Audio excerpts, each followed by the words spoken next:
Ladies and gentlemen, thank you for standing by. Welcome to the Ralph Lauren third quarter fiscal year 2026 earnings call. At this time, all participants are in a listen-only mode. Later, we will conduct a question-and-answer session. Instructions on how to ask a question will be given at that time. If you should require assistance during the call, please press star, then 0. As a reminder, this conference is being recorded. I would now like to turn the conference over to our host, Ms. Karina Vandergans. Please go ahead.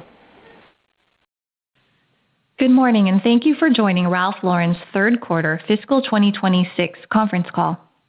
With me today are Patrice Louvet, the company's President and Chief Executive Officer, and Justin Picicci, Chief Financial Officer. After prepared remarks, we will open up the call for your questions, which we ask that you limit to one per caller. During today's call, our financial performance will be discussed on a constant currency adjusted basis. Our reported results, including foreign currency, can be found in this morning's press release. We will also be making some forward-looking statements within the meaning of the federal securities laws, including our financial outlook. Forward-looking statements are not guarantees, and our actual results may differ materially from those expressed or implied in the forward-looking statements.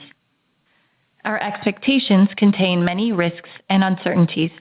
Principal risks and uncertainties that could cause our results to differ materially from our current expectations are detailed in our SEC filings. To find disclosures and reconciliations of non-GAAP measures that we use when discussing our financial results, you should refer to this morning's earnings release and to our SEC filings that can be found on our investor relations website. With that, I will turn the call over to Patrice. Thank you, Corey. Good morning, everyone, and thank you for joining today's call. We delivered strong third quarter results and progress on our Next Great Chapter Drive plan this holiday. In a season defined by warmth, joy, and a spirit of giving, Ralph Lauren's core values, a dream of a better life, time well spent with family, quality, and authenticity, enabled us to connect deeply with consumers around the world. Across generations, cultures, and markets, people are stepping into our lifestyle and iconic way of dressing. This powerful engagement with consumers is also translating to strong financial results. In our most important quarter of the year, we exceeded our commitments on both the top and bottom line, with broad-based performance across geographies, channels, and product categories. Full price sell-throughs were meaningfully better than we expected this holiday, as our brand experiences and products resonated around the world. This strong demand enabled us to continue driving our long-term elevation journey with improved quality of sales and gross margin expansion in each region, more than offsetting the impact of higher U.S. tariffs as we began to flow through more product under the new rates. Our performance was also balanced across our retail and wholesale channels this holiday, reflecting our growing brand desirability and pricing power globally. This drove healthy high single-digit comp growth along with double-digit growth in wholesale. And underpinning this momentum are our enablers that continue to support our performance. Our talented and passionate teams working tirelessly to execute on Ralph's vision. Our commitment to operational agility and a powerful balance sheet as we continue to navigate an uncertain global environment. And our focus on harnessing advanced technology, AI, and analytics to better serve our consumers and drive greater efficiencies in our business. In short, the 3-year Next Great Chapter Drive strategic plan we presented in September is off to a strong start. And our multiple drivers of growth across regions, channels, consumer cohorts, and the breadth of our lifestyle product offering are delivering.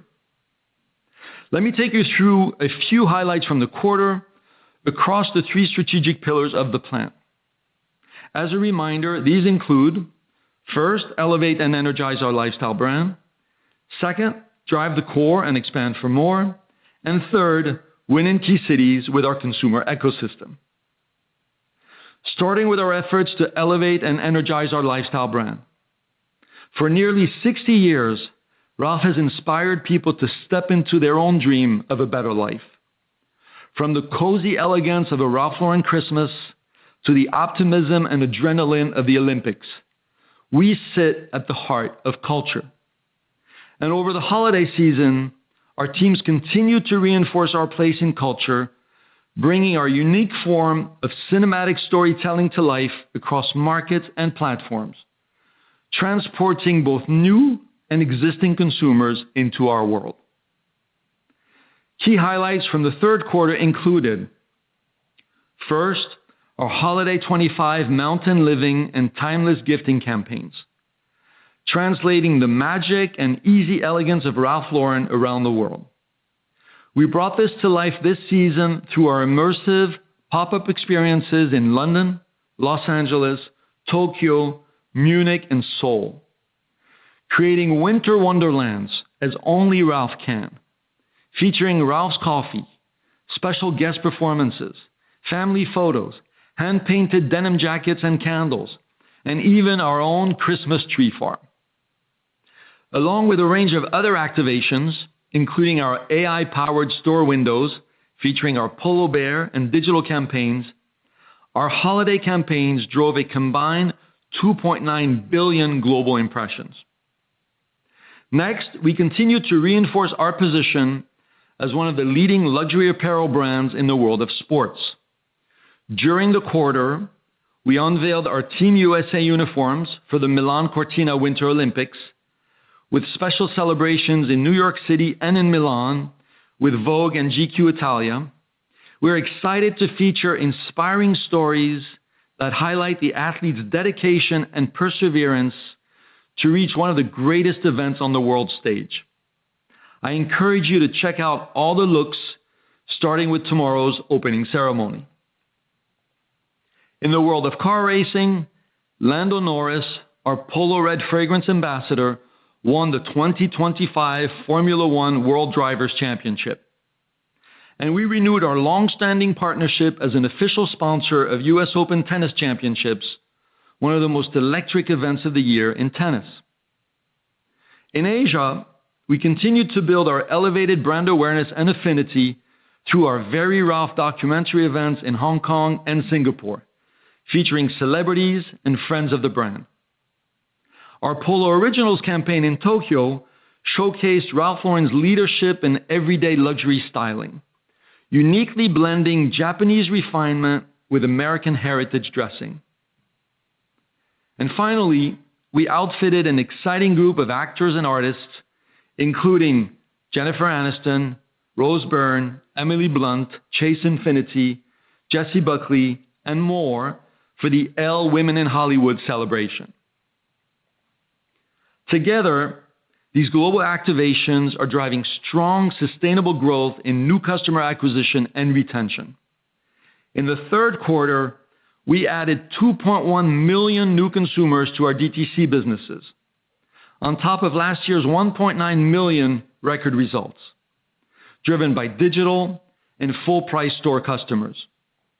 We were encouraged by the strong momentum across generations led by younger next-generation consumers, women, and VICs. And we increased our social media followers by high single digits to more than 68 million, led by Instagram, TikTok, Douyin, and Line. This rolling thunder approach to activations, enabled by our strong data and analytics capabilities, gives us confidence to continue our brand momentum as we look ahead. Moving to our second key initiative, drive the core and expand for more. Ralph and our creative teams continue to deliver on his vision through timeless, high-quality products and distinctive styling that tell a story of a life well lived. Independent of any single fashion trend or cycle, this philosophy is embedded in how we drive our core products as much as it is in our high potential and complementary lifestyle categories. Starting with our core, which represents more than 70% of our business.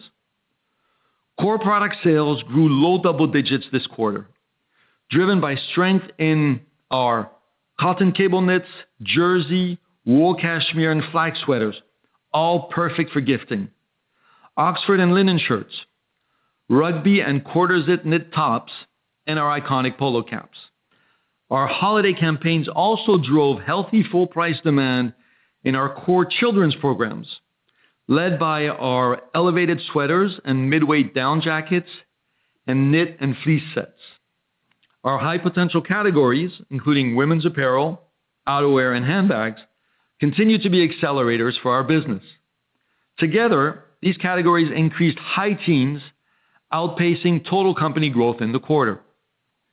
In women's, sweaters were a standout, ranging from our hero cable knit in cotton, wool, and cashmere to our beloved polo bears in newer half-zip and polo cables. Our outerwear offering showcased our expanded range of classifications, from the sporty functionality of our polo puffers in candy shop colors to more sophisticated options like our tailored wool coats and cable knit bomber jackets. Momentum in our handbag business continued to be driven by our foundational collections, Polo ID and Polo Play, in core leather, seasonal suedes, and Western details, along with our women's collection, Ralph and Ricky bags. Special releases this quarter included Polo Ralph Lauren and Topa, the fourth collaboration in our groundbreaking Artist in Residence program, focused on empowering and celebrating artisans within the communities that have historically inspired our designs. Our Team USA collection, ahead of this month's Milan Cortina Olympic Games, honoring the city's creative spirit while staying true to the enduring style that defines Ralph Lauren. And our annual Pink Pony collection, supporting Ralph Lauren's long-standing commitment to cancer care and research. We will continue to leverage the unparalleled breadth of our lifestyle product offering to connect with consumers. Turning to our third key initiative, win in key cities with our consumer ecosystem. We continue to expand our consumer ecosystems to deepen our presence in our top 30 cities around the world. We are also laying the groundwork for long-term sustainable growth in our next 20 cities. Across each of these ecosystems, we're establishing a cohesive, consistently elevated experience to allow consumers to engage with and step into the Ralph Lauren lifestyle. Within DTC, which comprises the majority of our business, we delivered another quarter of healthy comp growth across regions. Global comps increased high single digits, on top of more than 12% growth last year, led by our Ralph Lauren stores and digital commerce.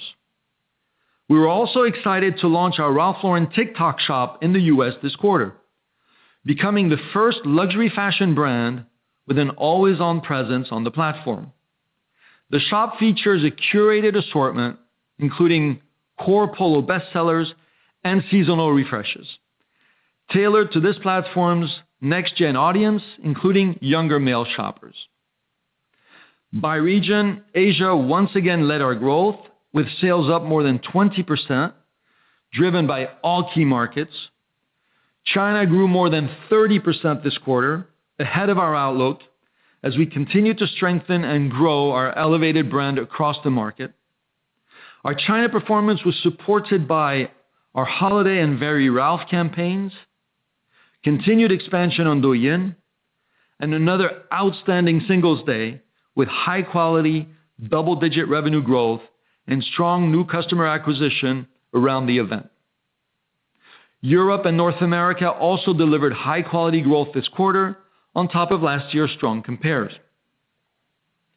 As we continue to reinforce our presence in our top cities, we opened 32 new owned and partner stores globally. New store highlights this quarter included Chengdu IFC Mall in China, Stratford and Bishopsgate in London, New Delhi, Abu Dhabi, and Chatswood Chase in Sydney. And finally, touching on our enablers. Our business continues to be supported by our 5 key enablers. Recent highlights include, first, as part of our focus on delivering advanced technology, AI, and analytics, Ask Ralph, the AI-powered digital shopping assistant we launched in September, is providing us with powerful insights as AI drives accelerated shifts in consumer behavior. Customers are moving beyond traditional search toward rich, natural language product conversations, with styling and outfit discovery accounting for more than 50% of our total engagement. In addition to driving more personalized experiences for our customers, Ask Ralph is also becoming an important resource for high-quality first-party data. Second, our teams and our culture drive our performance. We were proud to be named one of America's best companies by Forbes. And finally, it was an honor for all of us when Ralph was named the CFDA's 2025 American Women's Wear Designer of the Year. It is the second time Ralph has received this award, and he is the only designer to win all of the CFDA's top honors. This is a testament to our exciting women's momentum and to our brand's enduring relevance. Congrats to Ralph and our creative team. In closing, Ralph and I are proud of our team's progress and execution through the first 3 quarters of this fiscal year, including through the important holiday season. Even as we continue to navigate an uncertain global macro and geopolitical environment, we remain focused on what we can control and what's ahead for Ralph Lauren.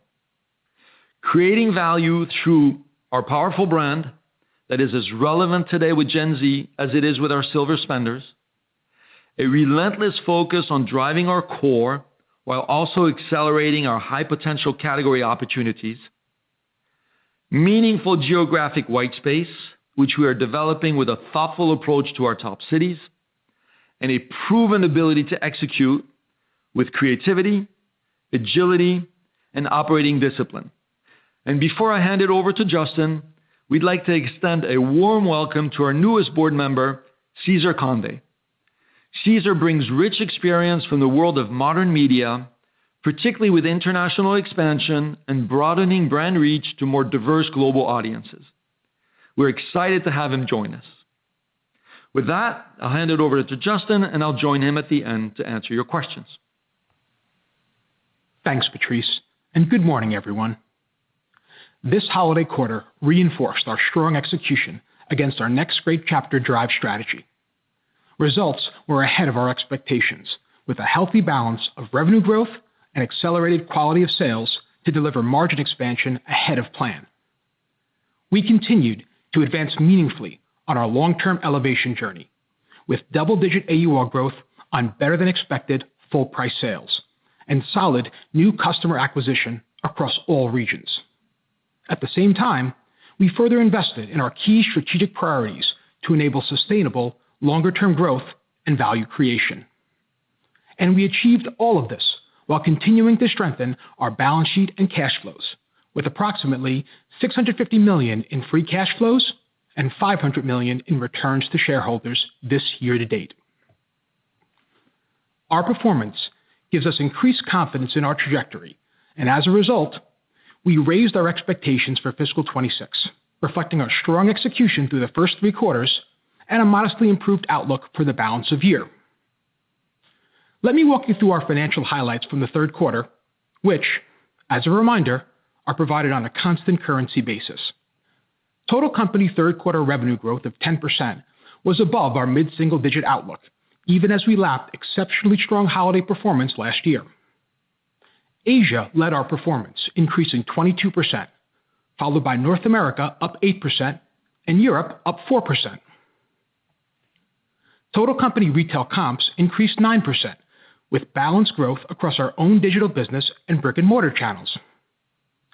Total digital ecosystem sales, including our own sites and wholesale digital accounts, grew mid-teens, reflecting growth across all regions, led by Asia. Total company adjusted gross margin expanded 140 basis points to 69.8%. The increase was driven by AUR growth, favorable mix shift toward our full-price businesses, and lower cotton costs, which more than offset the anticipated increase in U.S. tariffs flowing through cost of goods sold, along with higher labor and non-cotton material costs. AUR grew 18% in the third quarter, well ahead of our plan, and supported by strong full-price selling trends and reduced discounting, modest targeted pricing, and favorable channel and product mix.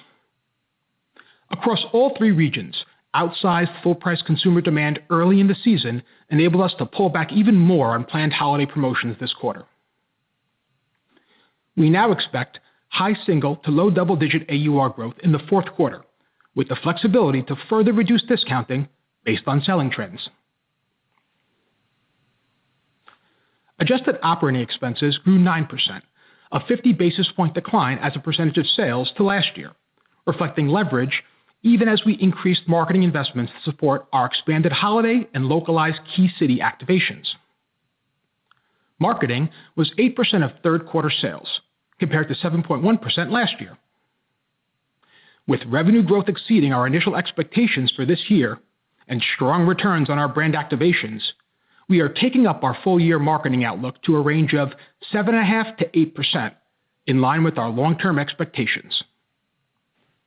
Our adjusted operating margin expanded 200 basis points to 20.7%, and operating profit increased 21%, both ahead of plan.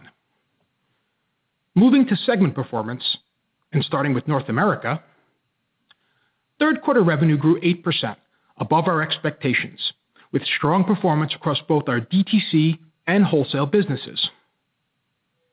Our direct-to-consumer business increased 7%, with significant quality of sales gains across all channels, driven by greater full-price selling and lower discounts. In North America retail, third quarter comps were up 7%, led once again by our Ralph Lauren stores. Digital comps also grew 7%, supported by our full-funnel marketing activations, better in-stock positions on key products, and improved site experience. In North America wholesale, revenue increased 11%, driven by stronger-than-expected reorders, outperformance in digital wholesale and our top premium and luxury doors, and timing of off-price sales. While we remain encouraged by our sellout trends, our outlook continues to assume a decline in fourth quarter North America wholesale revenues. This is primarily driven by a planned strategic reduction in off-price sales, the timing of certain spring shipments out of Q4 and into Q1 of fiscal 27, and our ongoing wholesale door exits and broader consolidation in the channel. Moving to Europe. Third quarter revenue increased 4%, in line with our expectations on very strong prior year compares, representing 20% growth on a two-year stack. By market, our performance was led by Germany, the UK, Italy, and Spain. Strong and sustained brand momentum across the region enabled a further pullback in seasonal promotions versus our initial plans, driving higher quality of sales in the quarter. This was in contrast to a highly promotional competitive environment across markets. Underlying demand for Europe remained in line with our full-year outlook, at the high end of mid-single-digit growth. Europe retail comps were up slightly on top of an outsized 17% increase last year. Healthy comps in our full-price Ralph Lauren stores and digital sites were largely offset by softer outlet trends as we pulled back promotions and lapped the strong double-digit compares from the second half of last fiscal year. Our Europe digital ecosystem increased low double digits, led by wholesale digital performance. Europe wholesale increased 8%, above our plan, driven by higher-than-expected reorders. We still expect Q4 to be the most negatively impacted quarter of the year as we strategically pulled forward wholesale receipts earlier in the fiscal year, as previously discussed. Turning to Asia. Third quarter revenue increased 22%, with retail comp growth up 20%. Our teams delivered growth across every market in the region, reflecting disciplined execution, strong full-price demand, and high-impact brand engagement, from our Very Ralph premieres to our Polo Originals and regional holiday activations.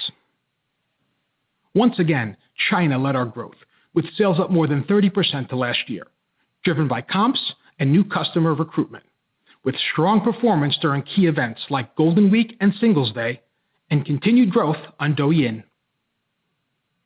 Sales in Japan increased double digits, driven by ongoing strength in full price sales, enabling further discount reductions throughout the quarter. Asia digital ecosystem sales increased strong double digits in the third quarter. We continue to expand our presence on Chinese social platforms, as well as scale our own digital sites in China, Japan, and Korea. Moving to the balance sheet. Our strong balance sheet and cash flow generation provide a solid foundation for executing our long-term strategy, providing flexibility amid uncertainty, enabling continued investment in strategic growth, and delivering value to our shareholders. We ended the period with $2.3 billion in cash and short-term investments and $1.2 billion in total debt. Third quarter net inventory increased 10% in constant currency, in line with revenue growth.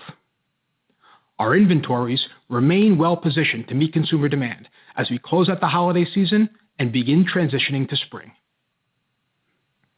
Looking ahead, our outlook remains based on our best assessment of the current operating environment, geopolitical backdrop, and macroeconomic trends. This includes tariffs and other inflationary pressures, supply chain disruptions, and foreign currency fluctuations, among other considerations. For fiscal 26, we now expect constant currency revenues to increase high single to low double digits, up from 5 to 7% previously. Foreign currency is still expected to benefit revenue growth by about 200 to 250 basis points this year. With our strong third quarter results, we now expect full-year North America revenues to grow at the high end of mid-single digits, versus our prior outlook of a slight year-over-year increase. We continue to expect Q4 revenue growth to moderate on a sequential basis, reflecting our planned strategic reductions in off-price wholesale and later timing of spring receipts. While the consumer has proven more resilient than we initially anticipated this year, we remain somewhat cautious on the North American operating environment, due in part to further consolidation across the broader wholesale channel, including recent developments at Saks. At the same time, we continue to strategically shift our business toward full-price DTC and grow in our top premium and luxury department store doors. Importantly, our net exposure to Saks this year is minimal, reflecting our disciplined and proactive management of the account. We continue to expect Europe to grow at the high end of mid-single digits, with the first half of the year benefiting from planned wholesale timing shifts, followed by the negative impact of those shifts, along with more challenging compares in the second half. Despite the timing shifts, we still expect healthy underlying growth in Europe, in line with our long-term plan. And we now anticipate Asia to grow mid-teens, up from our prior outlook of a high single to low double-digit increase. We now expect full-year operating margin to expand approximately 100 to 140 basis points in constant currency, compared to our prior guidance of 60 to 80 basis points, driven by a more balanced contribution of margin expansion and expense leverage. Gross margin is now expected to expand about 40 to 80 basis points for the full year, with further growth in AUR and favorable cotton and full-price channel mix more than offsetting the expected sequentially increasing pressure from U.S. tariffs. Foreign currency is anticipated to benefit gross and operating margins by about 20 and 50 basis points respectively in fiscal 26. For the fourth quarter, we expect constant currency revenues to increase approximately mid-single digits. This growth reflects continued strong demand, more than offsetting a planned pull forward of receipts to earlier in the fiscal year, as well as a strategic reduction of off-price sales during the quarter, as previously discussed. Foreign currency is expected to benefit revenues by approximately 200 to 300 basis points in the quarter. We continue to expect a decline in fourth quarter gross and operating margins this year due to a combination of higher tariffs, timing of marketing campaigns, including the Olympics and our Milan fashion show, and previously discussed timing shifts, all within one of our smaller revenue quarters, with Q4 primarily serving as a transitional period between seasons. we continue to expect tariffs to be a meaningful gross margin headwind through the first half of next fiscal year until we begin to lap the higher cost base. Despite the increased near-term input costs, we still expect gross margin expansion in each year of our Drive plan, with more meaningful tariff mitigation over time. We expect fourth quarter operating margin to contract approximately 80 to 120 basis points in constant currency, largely driven by a similar level of gross margin contraction. Operating expenses are expected to be roughly flat to last year as a percentage of sales due to the timing of marketing investments as planned. Foreign currency is expected to benefit gross and operating margins by about 50 and 100 basis points respectively in the fourth quarter. We expect both our fourth quarter and full year tax rate to be in the range of 19 to 21%. Our CapEx outlook of approximately 4 to 5% of sales continues to reflect our investments in sustainable long-term growth and the infrastructure required to support it. This includes investments in digital and AI capabilities, brand-enhancing new stores and renovations, and our multi-year next-generation transformation initiative, encompassing integrated business planning, enhanced logistics capabilities, and the move to a single, globally unified ERP platform. In closing, our strong third quarter performance underscores the enduring power of our brand and its deep, authentic connection with consumers around the world. Ralph's vision of inspiring the dream of a better life is more relevant than ever, resonating across generations and cultures and transcending fashion trends. As we continue to navigate the volatile, broader operating environment with agility, we remain confident in our ability to deliver sustainable, long-term growth, supported by the strength of our iconic brand and our multiple diversified drivers of growth across geographies, categories, and channels. With that, let's open up the call for your questions. Thank you. Ladies and gentlemen, if you wish to ask a question, please press star, then 1 on your touch-tone phone. You will hear a tone indicating you have been placed in queue. You may remove yourself from the queue at any time by pressing star 2. If you are using a speakerphone, please pick up the handset before pressing the numbers. We ask that you limit yourself to 1 question per caller. Once again, if you have a question, please press star 1 at this time. 1 moment, please, for the first question. The first question comes from Matthew Boss with JP Morgan. Your line is open. Thanks, and congrats on another nice quarter. Thank you, Matt. So, Patrice, you cited record levels of new customer acquisition this quarter and continued global brand strength. As you increase the marketing budget, how are you and the team thinking about sustaining longer-term brand momentum? And then, Justin, could you elaborate on the drivers of your raised outlook for the fourth quarter and specifically trends that you're seeing today on the ground in North America and Europe, maybe post-holiday? All right. Good morning, Matt. Thank you for your question. So you heard us say it before. Ralph is really much more like a movie director. Think Martin Scorsese or Steven Spielberg than he is a traditional designer.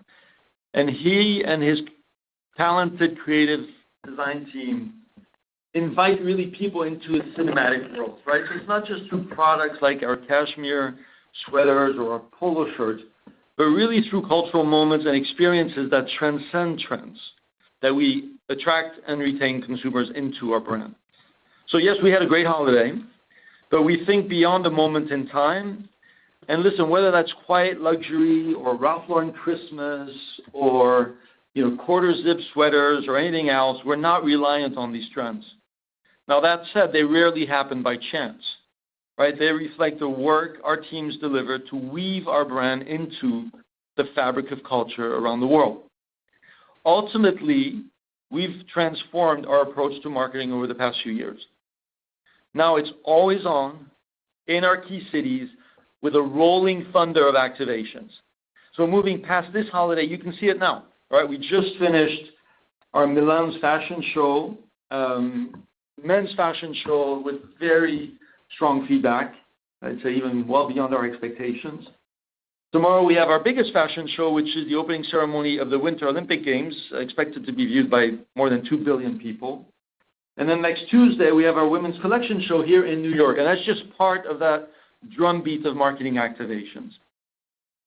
And we have stronger confidence than ever in our marketing ROI, which has enabled us to take up our investments meaningfully over many years and even this quarter relative to last year, as you just heard Justin mention.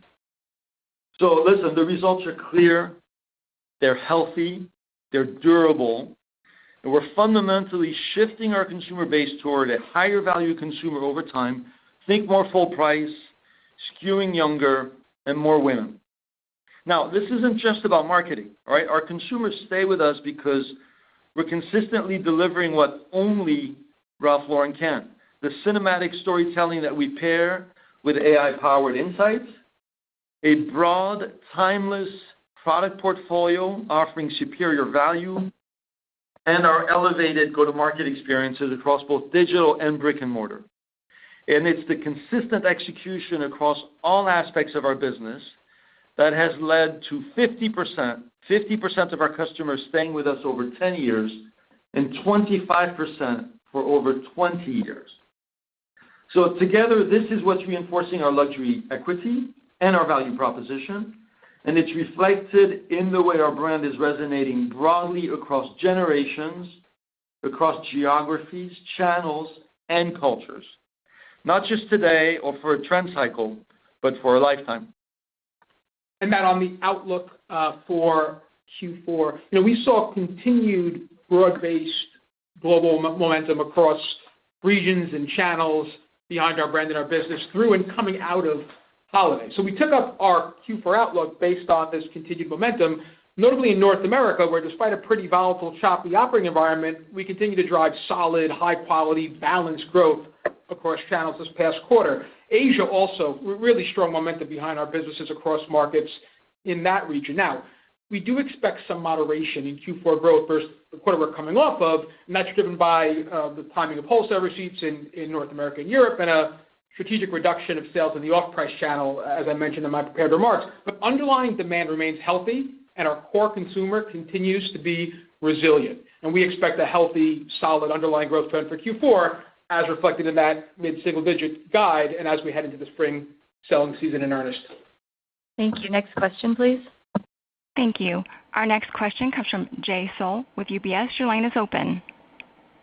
Thank you so much. Justin, your 18% AUR growth this quarter was well ahead of your guidance of up high single digits.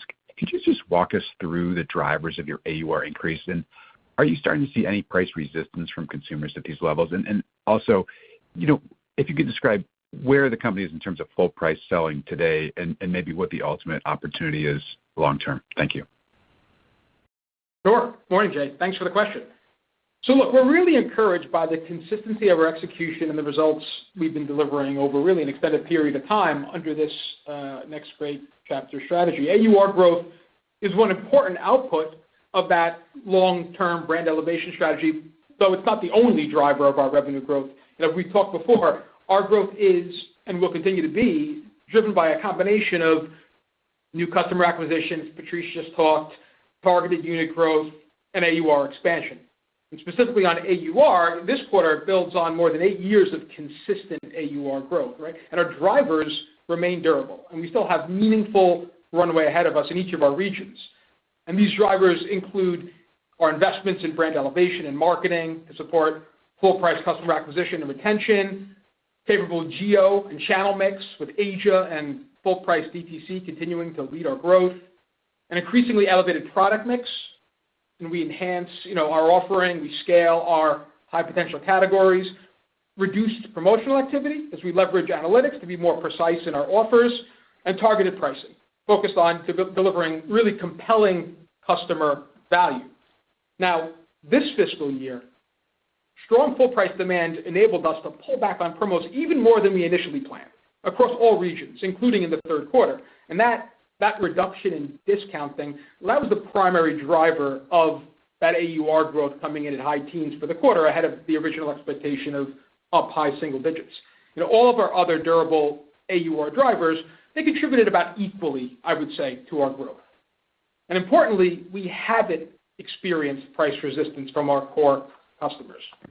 But we continue to monitor our value proposition very, very closely. And our value perception and NPS scores have both progressively increased over time in tandem with AUR.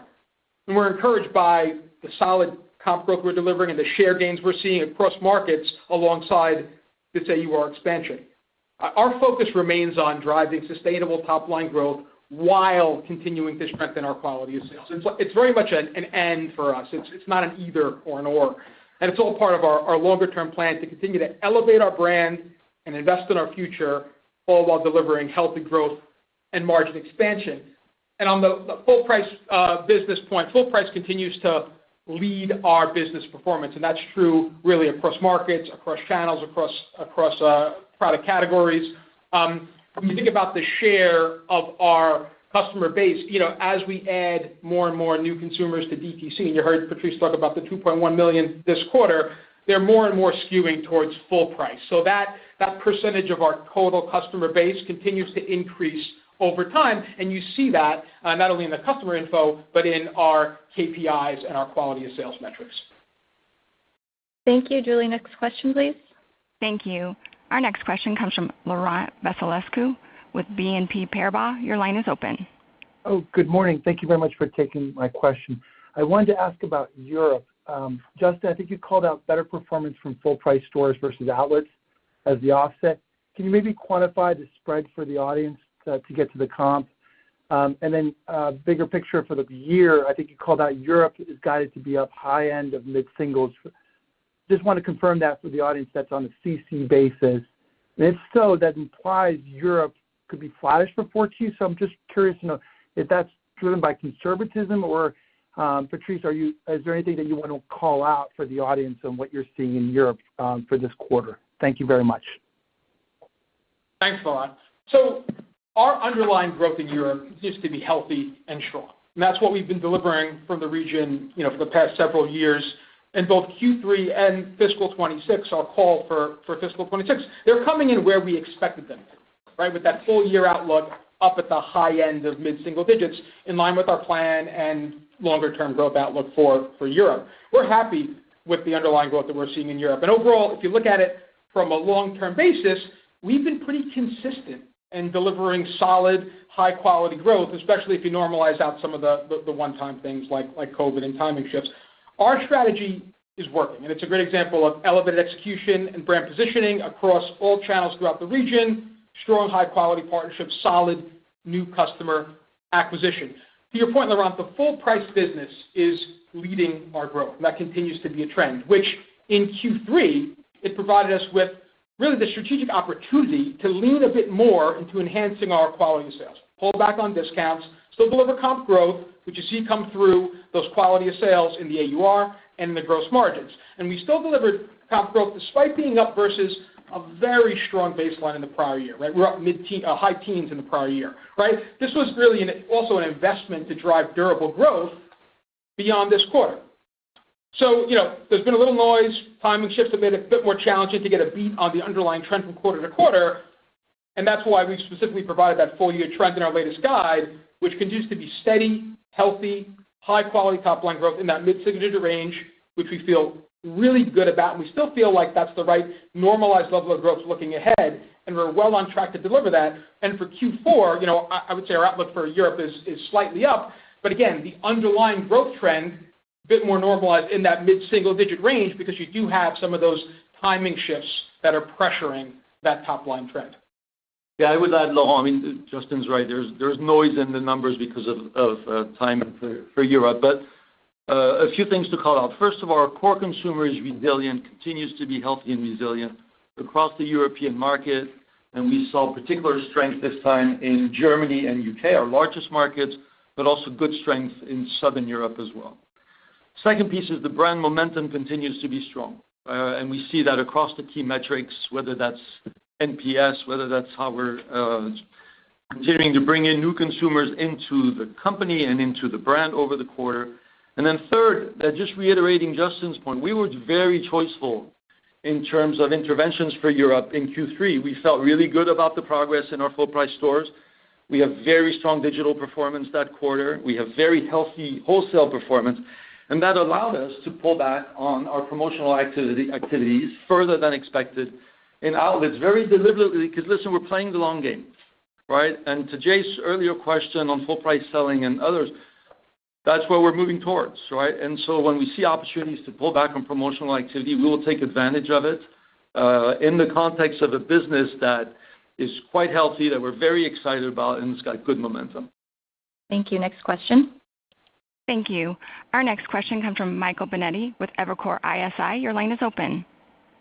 Hey, guys. Thanks for taking our question here. I want to maybe follow that a little bit. Justin, it sounds like in Europe, the decision was made in the outlets to pull back a little bit. I think you said there was an investment to drive durable growth going forward after this quarter. Can we interpret that to mean that the intervention in the outlets in Europe was F3Q only, or do you think that you want to keep doing that in fourth quarter, or do you think that starts to improve? And then, I guess backing up a little bit, the total company operating margin is really strong here, and that was despite Europe dropping a little bit. I was surprised to see Europe segment margins down a bit, given the explanation that we pulled back on promotions in the outlets. Can you just help us understand the Europe margin a little better, and if you expect that to remain a headwind for a few quarters, or how will that roll forward? Sure, Michael. Thanks for the questions. On the last part first, Europe, we increased our marketing investment in Europe in the quarter, so that's what's pressuring the bottom line. And again, that's been a focus of ours. We've seen really strong, healthy returns out of our marketing. We've talked about how we've been taking up the rate at Investor Day. We talked about the 7.5 to 8.5 trend. We took up our marketing rate, a guide for this year, to that 7.5 to 8 range. And we're seeing really nice returns, again, not just short term, but both short and longer term returns. So that's what you're seeing pressure the margin. In terms of sort of the way to think about the quality of sales investments in Europe, and really this applies beyond Europe, right? This is sort of our brand elevation strategy philosophy. We're on a continuous elevation journey, right? Our focus remains on driving sustainable top line growth while continuing to strengthen our quality of sales. And when you think about sort of the strong full price selling that we saw in Q3, it gave us that strategic choice to lean in more, right, notably in the outlet channel and all over the world, right, not just in one region. So, when you think about going forward, we're going to continue to do the right things for the health of our long-term brand and business while delivering, or in this case, over-delivering on our results in the short term. We've got many quality of sales levers to lean into. One of them is obviously refining our promotions and discounts. And as we get sharper with our customer information and segmentation, our analytics, and we can be more precise and targeted and one-to-one with that communication, you're going to see us continue to refine our discounts and our promotions across all of our regions as we move forward. And there's runway for that refinement in all regions, notably North America, but in all regions to some extent. And if I could just provide a little more color, Michael, on Justin's comment relative to increased marketing in Europe, which we were very excited to do. Europe has a number of key cities that are not fully activated from a marketing standpoint. And the work we're doing with our teams on the ground is to expand our activation across cities. So that's where that incremental marketing is going. We're seeing really good returns, so we expect to continue to drive that as our team executes with excellence on the ground, but of course in the context of the broader financial targets that we want to deliver. Next question, please. Thank you. Our next question comes from Adrienne Yeh with Barclays. Your line is open. Good morning, and let me add my congratulations. Very nicely, nice end to the quarter, the holiday quarter. Thank you. My question is on the Ask Ralph, the implementation of agentic AI. What have you learned, kind of the early learnings? I mean, this is the first holiday that we've really seen that really come to the forefront. What did you learn from this holiday, and how quickly can you deploy those changes? And then, Justin, can you talk about whether the benefit to cotton and possibly freight, perhaps in the quarter as input costs, are contemplated, obviously, in the fourth quarter, but how should we think about that going into the early part of fiscal 27? Thank you very much. Thank you for your questions. Listen, we were pleased to be a leader in this space with the launch of Ask Ralph, the AI Ask Ralph. It's early days, but we have very encouraging early reads, and we're deriving learnings on how consumers interact through natural language search, right? It's meaningful change. And also, this provides us with incredible access to high-quality first-party data, right, which is ultimately the gold when it comes to marketing moving forward. So we're seeing consumers engage across many different fronts and questions as they're looking for advice on how to style themselves for different occasions, for different weathers, and so on. We're going to expand and add new features.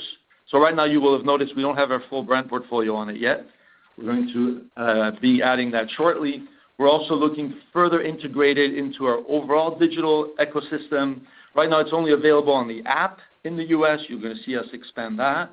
We're also going to integrate voice and styling based on images provided by users, which we don't have yet. So it's an incredible platform as a starting point with, right now I would say, a learning experimentation phase that's very promising. And this is a space where we want to continue to lead. And to some extent, if you fast forward, I think this is the precursor of our consumer agent. Right? I mean, today it's primarily a styling agent, but I think as you evolve and look ahead, you can see how Ask Ralph can become really the consumer agent for the customer base that we engage with. And then obviously in parallel, right, there's also this whole development in the area of agentic shopping, and we're tapped into that and learning about that as well to make sure that we are set up to meet the consumer where they want to engage with us and how they want to shop with us. And on the margin question, so taking a step back for Q3, our biggest driver for gross margin was indeed our AUR increase driven by that promo pullback. But we did see favorable cotton tailwinds and favorable freight, modestly in the quarter that benefited our gross margin. Now on the cotton side, we're still tracking to deliver that 175 bps benefit that we've called out over the 2-year period, fiscal 25 and 26. You are seeing that impact moderate as we move through fiscal 26, as we expected. On the freight side, a little bit favorability in the quarter, but for the fiscal, it's expected to be roughly neutral. And I think as you think about those two input costs, I think looking forward, I think, we're expecting a relatively neutral outlook. Next question, please. Thank you.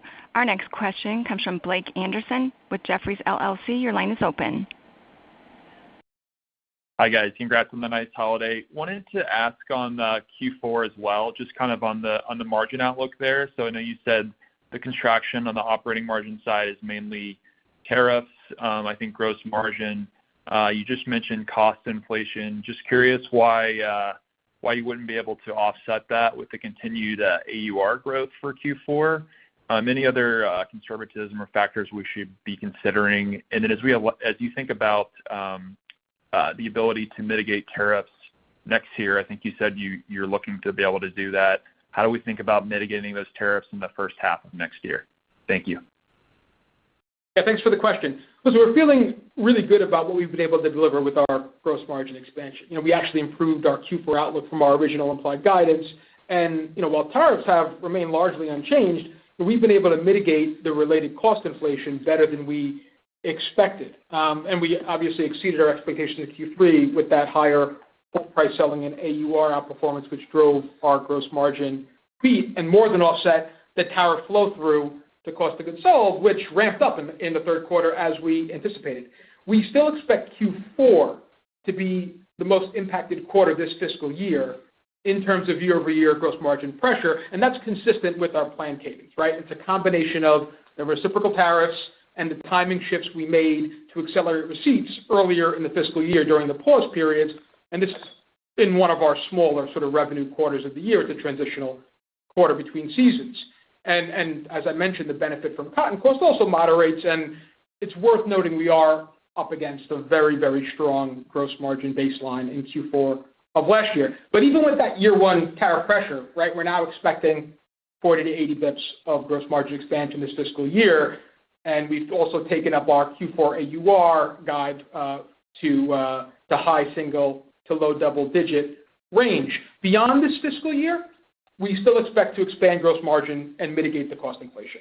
And you'll start to see our broader mitigating actions take shape, country of origin shifts and optimization, merchandising actions. You'll start to see those all come into play as we move through fiscal 27. Thank you. Next question, please. Thank you. Our next question comes from Ike Boruchow with Wells Fargo. Your line is open. Hey, Justin, I just wanted to quickly clarify based on the margin guide for Q4, are you essentially SG&A flat, so grosses are effectively flat, up 20 to down 20? Just let me know if I'm looking at that right. And then you mentioned headwinds to start next year, but up for the annual, as you commented, relative to your algo. Are there any quarters where grosses should be negative? I'm just kind of curious the magnitude of the margin pressure from tariffs in the first half, if it's large enough to actually to plan the gross margins down to start in the first half before inflecting. Thanks. Yeah. So when you think about Q4, really what you're seeing there is you're seeing from a gross margin perspective, you're seeing the pressure from what I just outlined, sort of the peak tariffs in this transitional quarter and the timing of some of the receipt flow through. That's really the pressure there. And we always expected that to be the most pressured quarter for this fiscal year. I think as we move forward, you think about sort of the tariff ramp up and ramp down period. We know we do start to lap that higher cost base once we get into sort of the mid-fiscal 27. That being said, it's fair to say that Q4 is really where we expect the peak pressure, and you can see sort of that pressure come through in the gross margin, which is pressuring the bottom line as well. Still feel really good about the year we're delivering, both on the top and bottom line, obviously, and we just raised both our outlooks. Thank you. Next question. Thank you. Our final question comes from Brooke Roach with Goldman Sachs. Your line is open. Good morning, Patrice and Justin. Thank you for taking our question. With your updated operating margin guidance for fiscal 26 of 100 to 140 basis points, you're quickly achieving your fiscal 28 Investor Day targeted operating margin expansion. Do you see further operating margin expansion opportunity for the balance of the plan? And if so, can you outline the opportunity and the core drivers that we should be considering? Thanks very much, Brooke. Listen, we feel really good about how we're tracking to deliver year one of the long-range plan that we shared back in September at our Investor Day. Our 3-year plan's off to a strong start. And, we're not guiding beyond Q4 of this fiscal year today, but we feel good about the broad-based momentum and the strength behind our brand and our business around the world. It's, the healthy, sustainable growth that we see across markets, categories, channels. I think that we do expect to continue to balance margin expansion with making strategic investments to drive longer-term growth in each year of our 3-year long-term plan beyond year one. Right? Our lens is long-term, and we're building for the long term, and we want to deliver attractive, consistent performance on the top and bottom line. Our approach outlined at our September Investor Day has not changed. And more to come again when we chat in May. All right. Very good. Well, thank you all for your questions. Thank you for joining today. And we look forward to reconnecting now late May to share our fourth quarter and fiscal year and results. We're really pleased with where we are 3 quarters in. I look forward to engaging with you at the end of next quarter. Until then, take care and have a great day. Ladies and gentlemen, that does conclude your conference for today. Thank you for your participation. You may disconnect now.